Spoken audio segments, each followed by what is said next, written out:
భూభారతిని రాష్ట్రంలో మొదటగా 3 మండలాల్లో ప్రయోగాత్మకంగా అమలు చేయాలని నిర్ణయించింది తెలంగాణ సర్కార్. పోర్టల్పై అవగాహన కల్పించేందుకు అన్ని మండలాల్లో అవగాహన సదస్సులు నిర్వహించనుంది. ఈ మేరకు అధికారులకు దిశానిర్దేశం చేశారు సీఎం రేవంత్ రెడ్డి. భూభారతి పోర్టల్ను ఈ నెల 14న ప్రారంభించనుండటంతో ఈ అంశంపై సమీక్ష నిర్వహించారు ముఖ్యమంత్రి.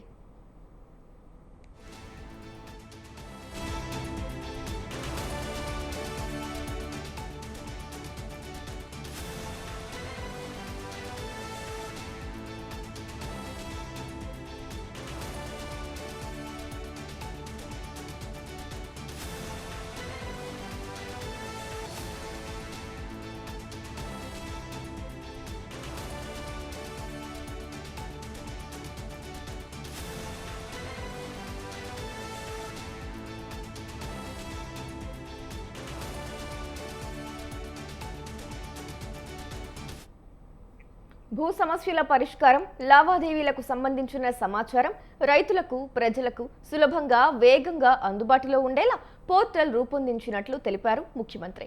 భూభారతి ప్రారంభోత్సవం అనంతరం 3 మండలాలను పైలట్ ప్రాజెక్టుగా ఎంపిక చేసి కలెక్టర్ల ఆధ్వర్యంలో అవగాహన సదస్సులు నిర్వహించి రైతులకు అన్ని అంశాలు చెప్పాలని సూచించారు ముఖ్యమంత్రి.